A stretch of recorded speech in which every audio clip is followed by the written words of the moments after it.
నమస్కారం. ఈరోజు మనం ఒక ఒక రకమైన డిటెక్టివ్ కథ లాంటి ప్రశ్నను ఛేదించబోతున్నాం. చెప్పండి. భారత రాజ్యాంగ ముసైదా కమిటీ చైర్మన్ పదవి ఒక తాళమనుకుంటే దానికి సరిపోయే తాళం చెవి కోసం వెతుకుతున్నారు. మ్మ్, ఆ రోజుల్లో దేశంలో ఎందరో మహానాయకులు, మేధావులు ఉన్నారు. కానీ ఆ తాళానికి ఒకే ఒక్క తాళం చెవి మాత్రమే సరిపోయింది. అవును.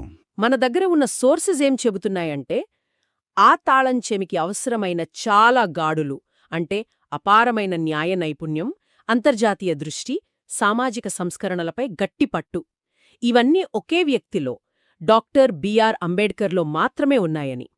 ఈరోజు మనం ఆ తాళంచెవి కథను కొంచెం లోతుగా విశ్లేషిద్దాం. మీరు చాలా చక్కగా చెప్పారు. ఇది కేవలం ఒక పదవిని భర్తీ చేయడం కాదు, కొన్ని కోట్ల మంది భవిష్యత్తును, వాళ్ళ హక్కులను, వాళ్ళ జీవితాలను శాసించే ఒక పత్రాన్ని తయారు చేయడం. నిజమే. అందుకే ఆ ఎంపిక చాలా చాలా కీలకం.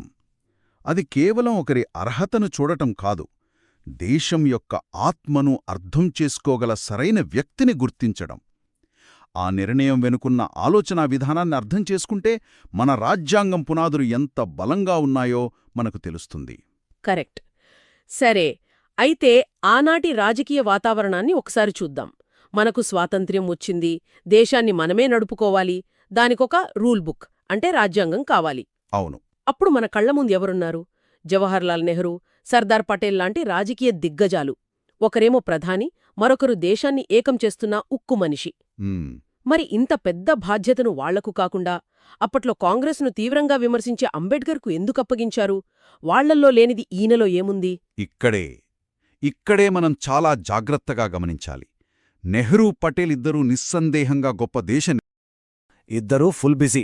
దానికి తోడు రాజ్యాంగ చట్టాలు రాయడానికి కావాల్సిన స్పెసిఫిక్ లీగల్ నాలెడ్జ్, ఆ స్పెషలైజేషన్ వాళ్ళిద్దరికీ అంతగా లేదు. అంటే దేశంలో ఉన్న టాప్ 2 లీడర్స్ ఇద్దరు వేరే పనుల్లో తలమునకలై ఉన్నారు. మరిప్పుడు రాజ్యాంగాన్ని ఎవరు రాస్తారు? ఆ శిల్పి కోసం అన్వేషణ మళ్లీ మొదలైంది. సరే, నెహ్రూ, పటేల్ కాదు, మరి మిగతావాళ్లు? ఆ రోజుల్లో ఇంకా చాలామంది పెద్ద నాయకులు ఉన్నారు కదా, మరి వాళ్లనెందుకు ఈ పనికి తీసుకోలేదు? ఒక రకంగా చెప్పాలంటే ఇదొక ప్రాసెస్ ఆఫ్ ఎలిమినేషన్. లిస్ట్లో మొదటి పేరు డాక్టర్ రాజేంద్ర ప్రసాద్. ఈయన రాజ్యాంగ పరిషత్కు అధ్యక్షుడు, అంటే స్పీకర్ లాంటి పాత్ర అన్నమాట. సభను నడిపించాలి, అందరి అభిప్రాయాలు తీసుకోవాలి.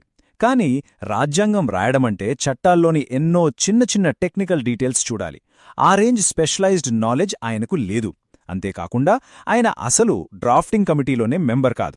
ఇక మరో ముఖ్యమైన వ్యక్తి బిఎన్ రావ్. ఈయనొక మేధావి, రాజ్యాంగ సలహాదారు. ఆయన ఇన్పుట్స్ చాలా విలువైనవి. కాని ఒకే ఒక్క ప్రాబ్లం, ఆయన ప్రజల చేత ఎన్నికైన పార్లమెంట్ సభ్యుడు కాదు. అంటే సభలో ఓటు వేసే హక్కు లేదు. డ్రాఫ్టింగ్ కమిటీకి నాయకత్వం వహించే వ్యక్తికి రాజకీయంగా ఆ అధికారం ఉండాలి కదా. సో అదొక అడ్డంకిగా మారింది. ఇక స్వాతంత్ర్య పోరాటంలో పాల్గొన్న ఎంతోమంది దేశభక్తులు, జాతీయవాదులు ఉన్నారు. వాళ్ల త్యాగాలు వెలకట్టలేనివి. కాని రాజ్యాంగం రాయడానికి దేశభక్తి ఒక్కటే సరిపోదు కదా. దానికి ప్రపంచంలోని ఇతర దేశాల రాజ్యాంగాల గురించి తెలియాలి, న్యాయశాస్త్రంలో లోతైన అవగాహన ఉండాలి. ఆ స్పెషల్ నాలెడ్జ్ చాలామంది దగ్గర లేదు. చూశారుగా, ఇలా ఒక్కొక్కర్ని ఒక్కో కారణంతో పక్కన పెడుతూ వెళ్తే దార్లో మూసుకుపోతున్నాయి. చివరికి ఒకే ఒక్క పేరు, ఒకే ఒక్క ఆప్షన్ మిగులుతోంది. ఈ ఎలిమినేషన్ ప్రాసెస్ మొత్తం మనుల్ని ఒక వ్యక్తివైపు వేలెత్తి చూపిస్తోంది. ఎందుకంటే ఈ పని కేవలం చట్టాలు రాయడం కాదు, రాబోయే తరాల కోసం ఒక కొత్త సమాజానికి పునాది వేయడం.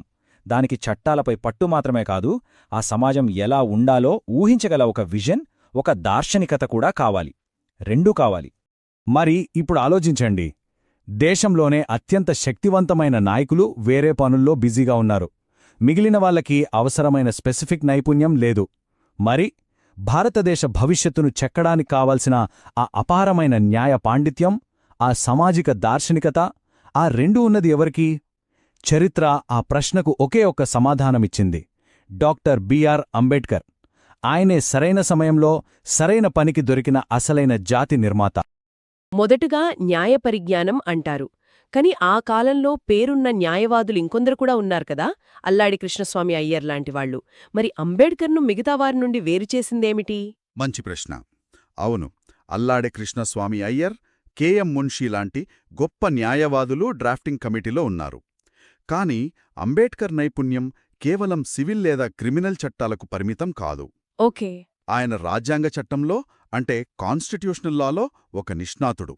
1915 నుంచే ఆయనకు న్యాయవాద వృత్తిలో అనుభవం ఉంది. చాలా సీనియర్ అన్నమాట. అంతకంటే ముఖ్యంగా ప్రభుత్వాలు ఎలా పనిచేస్తాయి, చట్టాలు ఎలా రూపొందించాలి, పౌరుల హక్కులను ప్రభుత్వ అధికారాల నుండి ఎలా కాపాడాలి అనే విషయాలపై ఆయన దశాబ్దాల పాటు పరిశోధన చేశారు, ఎన్నో పుస్తకాలు రాశారు. అది ఆయన మొదటి అతి ముఖ్యమైన అర్హత. ఓకే. అంటే కేవలం లాయర్ కాదు, కాన్స్టిట్యూషనల్ లాయర్. అది ఆయన్ని వేరుగా నిలబెట్టింది. కానీ ఆయనకున్న అంతర్జాతీయ చదువులు గురించి కూడా చాలా గొప్పగా చెప్తారు. Columbia, London School of Economics. అవును. ఆ ఫారిన్ డిగ్రీలున్నాయి, అది గొప్పే. కానీ కేవలం సర్టిఫికేట్లు రాజ్యాంగాన్ని రాయడానికి ఎలా సహాయపడతాయి? ఆయన ఆ పరిజ్ఞానాన్ని ఆచరణలో ఎలా పెట్టారు? అద్భుతమైన ప్రశ్న. డిగ్రీలు కేవలం కాగితాలు. కాని ఆ చదువు, ఆయనకిచ్చిన ఆలోచన విధానం, ఆ ప్రపంచ దృష్టికోణం చాలా విలువైంది. ఎలా? ఆయన America, Britain, Canada, Ireland, Australia ఇలా ప్రపంచంలోని దాదాపు అన్ని ప్రధాన రాజ్యాంగాలను క్షుణ్ణంగా చదివారు.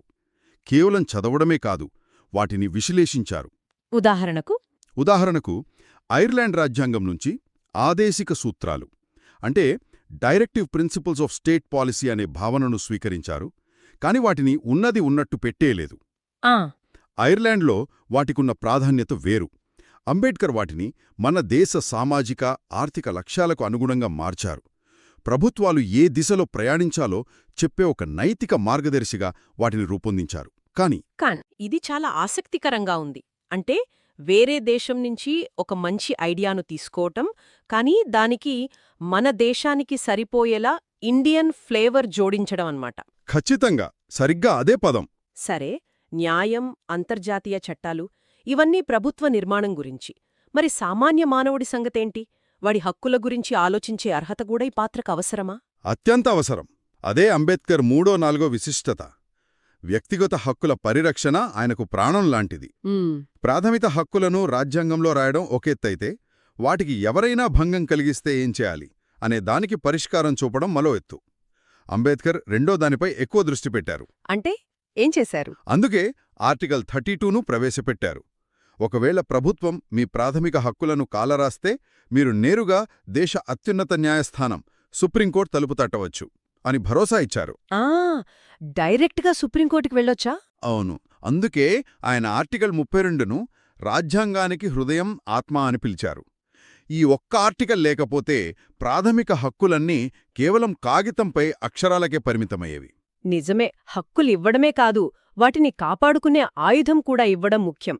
ఇక చివరిగా, అన్నిటికంటే ముఖ్యమైనది అని చాలామంది భావించేది సామాజిక న్యాయంపై ఆయనకున్న పట్టు. ఖచ్చితంగా అదే ఆయన్నే ఒక న్యాయకోవిధుడి నుండి ఒక జాతి నిర్మాతగా మార్చింది. ఆయన స్వయంగా అనుభవించారు కాబట్టి. అవును. కుల వివక్ష, అణిచివేత, అసమానతలను ఆయన పుస్తకాల్లో చదవలేదు, స్వయంగా అనుభవించారు. యానైలేషన్ ఆఫ్ క్యాస్ట్ లాంటి రచనల ద్వారా సమాజంలోని కుళ్ళిన వ్యవస్థను ప్రశ్నించారు. కేవలం రాజకీయ స్వాతంత్రం వస్తే దేశం బాగుపడదని, సామాజిక, ఆర్థిక సమానత్వం లేని స్వాతంత్రం కొందరికే పరిమితమవుతుందని ఆయన బలంగా నమ్మారు. ఈ దృక్పథమే రాజ్యాంగంలో ఆర్టికల్ 17 అంటే అంటరానితనం రద్దు, ఇంకా రిజర్వేషన్ల లాంటి సామాజిక విప్లవాత్మకమైన నిబంధనలను చేర్చడానికి కారణమైంది. ఓకే. ఈ 5 అర్హతలు రాజ్యాంగ న్యాయ నైపుణ్యం, అంతర్జాతీయ విద్య, ప్రపంచ రాజ్యాంగాలపై విశ్లేషణ, వ్యక్తిగత హక్కులపై పట్టు, సామాజిక న్యాయం పట్ల నిబద్ధత ఇవన్నీ కలిస్తే డాక్టర్ అంబేడ్కర్. సరే, ఇప్పుడు నాకొక ఐడియా వస్తోంది. ఇది కేవలం ఒక్కో స్కిల్ గురించి కాదు. న్యాయ పరిజ్ఞానం ఉన్నవాళ్లున్నారు, సామాజిక దృష్టి ఉన్నవాళ్లున్నారు, అవును, విదేశాల్లో చదివిన వాళ్లున్నారు. కానీ ఇవన్నీ ఒకే వ్యక్తిలో ఒకే ప్యాకేజ్గా ఉండటమే అసలు పాయింటా? ఎగ్జాక్ట్లీ. మీరు పర్ఫెక్ట్గా పాయింట్ పట్టుకున్నారు. అదే అసలు కీలకమైన విషయం. ముసాయిదా కమిటీ చైర్మన్ పదవి ఒక సంక్లిష్టమైన తాళం లాంటిది. దానికి ఒకే గాడి ఉన్న తాళం చెవి సరిపోదు. మీరు చెప్పినట్టు న్యాయ పరిజ్ఞానం, సామాజిక న్యాయం, అంతర్జాతీయ దృష్టి అన్నీ కావాలి. వీటన్నింటినీ రాజ్యాంగ సభలోని భిన్న వర్గాలను ఒప్పించి, మెప్పించి ఒకతాటిపైకి తేగల నాయకత్వ పటిమ, ఈ గాడులన్నీ ఉన్న ఒకే ఒక్క తాళంచెవి అప్పట్లో డాక్టర్ అంబేడ్కర్. అందుకే ఆయన ఎంపిక యాదృచ్ఛికం కాదు, అనివార్యం. సభలోని సభ్యులు తరువాత గుర్తుచేసుకున్న దాని ప్రకారం ఆయన ఆరోగ్యం సహకరించకపోయినా రోజుకు గంటల తరబడి ఓపికగా ప్రతి విమర్శకు ఆధారాలతో సమాధానం ఇచ్చేవారట. అది కేవలం ఉద్యోగం కాదు, ఒక తపస్సు. ఈ కోణంలో చూస్తే ఆ ఎంపిక ఎంత సరైనదో అర్థమవుతుంది. కానీ ఇక్కడే నాకు ఇంకో సాధారణమైన డౌటొస్తుంది. అదగండి. చాలామంది అంటారు, అసలు రాజ్యాంగాన్ని రాసింది బిఎన్ రావు కదా, ఆయన తయారు చేసిన డ్రాఫ్ట్ను అంబేద్కర్ కమిటీ కేవలం మెరుగుపరిచింది అని. ఈ వాదనలో నిజమెంత? మన దగ్గరున్న సోర్సెస్లో దీని గురించి ఏముంది? ఇది చాలా ముఖ్యమైన, తరచుగా తప్పుగా అర్థం చేసుకునే విషయం. బిఎన్ రావు గారు నిస్సందేహంగా ఒక గొప్ప మేధావి. ఆయన రాజ్యాంగ సలహాదారుగా ఒక ప్రాథమిక ముసాయిదాను తయారు చేశారు.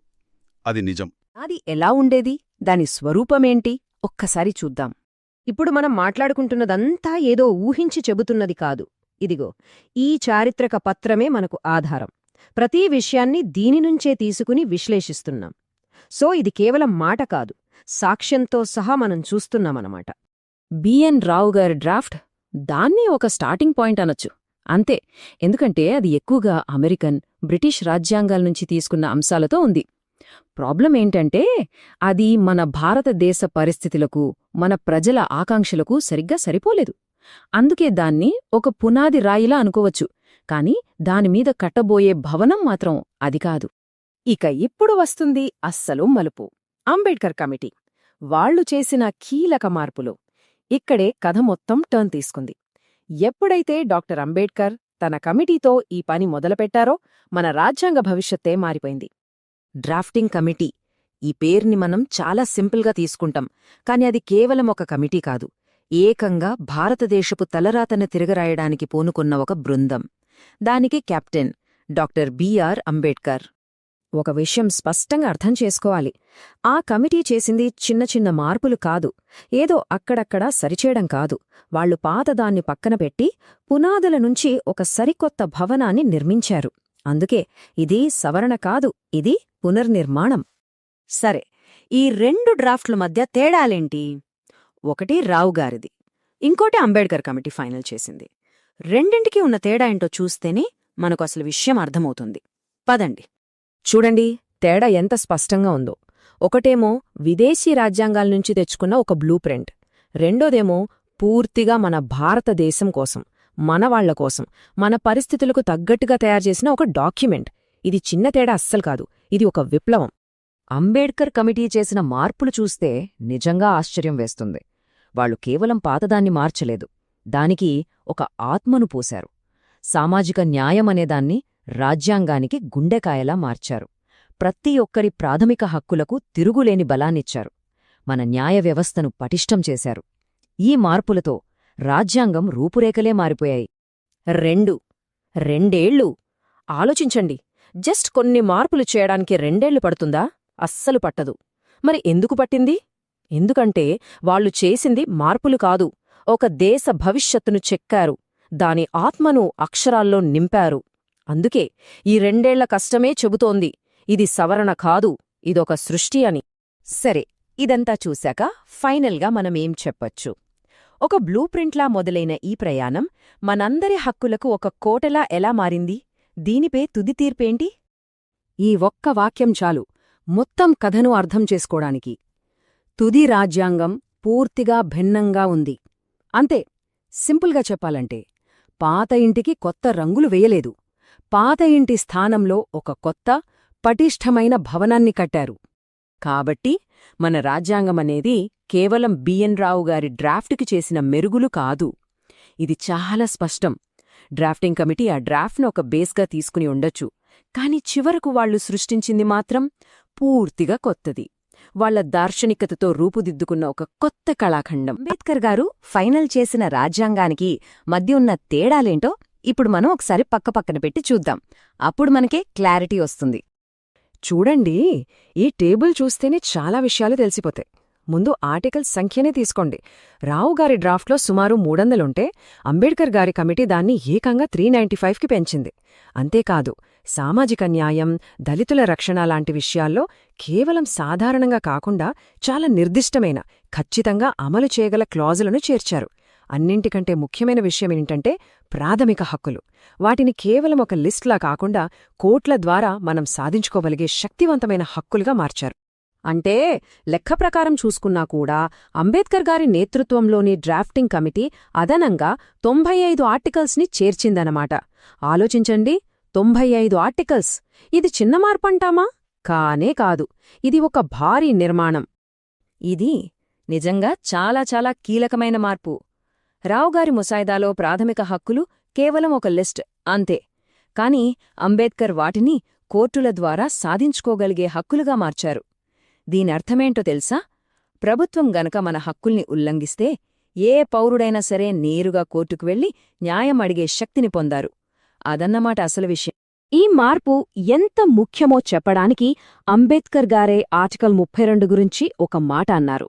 ఏమన్నారంటే, ఇది రాజ్యాంగానికి ఆత్మ, ఇంకా చెప్పాలంటే దాని గుండెలాంటిది అని.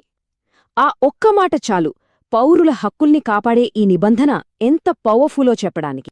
ఇంకో అద్భుతమైన ఉదాహరణ చెప్తాను. ఆర్టికల్ 17, అదే అంటరానితనం నిర్మూలన. మన సామాజిక సంస్కరణకు మూలస్తంభం లాంటిది ఇది. మరి ఈ నిబంధన రావుగారిచ్చిన మొదటి ముసాయిదాలో లేనేలేదు. దీన్ని ప్రత్యేకంగా పట్టుబట్టి చేర్చింది డాక్టర్ అంబేద్కర్ గారి కమిటీ. సరే, ఇన్ని ఆధారాలు, ఇన్ని తేడాలు చూశాక మనం మొదట వేసుకున్న ప్రశ్నకు మళ్ళీ వద్దాం. అసలు నిజమేంటి? ఈ ఆధారాలన్నీ మనకు ఏం చెప్తున్నాయి? ఫైనల్గా మన ఏ నిర్ధారణకు రావచ్చు? మనం చూసిన ఆధారాల సారాంశం చాలా స్పష్టంగా ఉంది. బిఎన్ రావు గారు రాజ్యాంగానికి ఒక బలమైన పునాది వేశారు. కాని డాక్టర్ అంబేద్కర్ ఆ పునాది మీద ఒక సంపూర్ణమైన, ఒక అద్భుతమైన భవనాన్ని నిర్మించారు. ఒకటి ఫౌండేషన్ అయితే ఇంకొకటి పూర్తి నిర్మాణం, పూర్తి రచన. ఈ విషయాన్ని మనం మళ్ళీ ఒకసారి గట్టిగా గుర్తుపెట్టుకోవాలి. డాక్టర్ అంబేద్కర్ ఆ మొదటి ముసాయిదాను కేవలం తీసుకోలేదు, ఆయన దాన్ని పూర్తిగా పునర్నిర్మించారు. దానికి ఒక కొత్త స్ట్రక్చర్, ఒక కొత్త స్పిరిట్, అన్నింటికన్నా ముఖ్యంగా ఒక కొత్త ఆత్మనిచ్చారు. బిఎన్ రావు గారి ముసాయిదా ఒక పునాదిలా పనిచేసిందని మనకు చాలా స్పష్టంగా అర్థమవుతుంది. అంటే మన రాజ్యాంగం అనే ఈ గొప్ప కట్టడానికి కావాల్సిన బేస్మెంట్, ఫౌండేషన్ అన్నమాట. మరి డాక్టర్ అంబేద్కర్ పాత్రేంటి?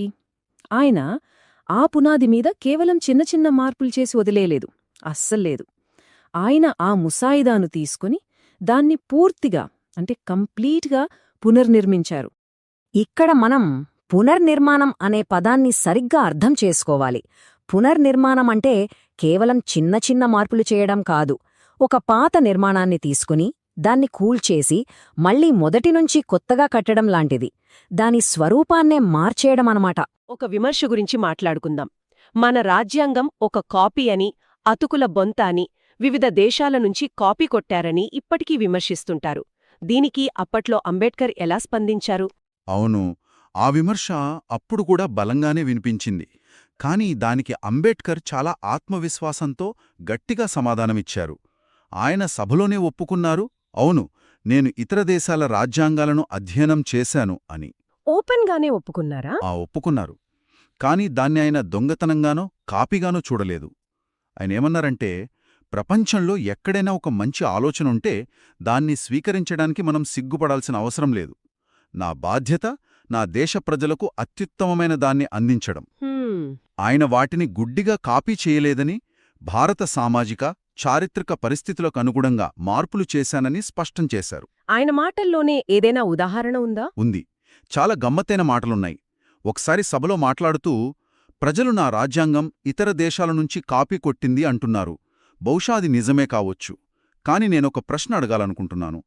ఈ రోజుల్లో కొత్తగా, ఒరిజినల్గా ఒక రాజ్యాంగాన్ని ఎవరైనా రాయగలరా అని ప్రశ్నించారు. మంచి పాయింటే. మరో సందర్భంలో, దానిని కాపీ అని చెప్పకండి, నేను దానిని మనకు సరిపోయేలా సరిచేశాను అన్నారు. ఈ మాటల్లో ఆయన ఆత్మవిశ్వాసం, ఆయన చేసిన కృషి స్పష్టంగా కనిపిస్తాయి.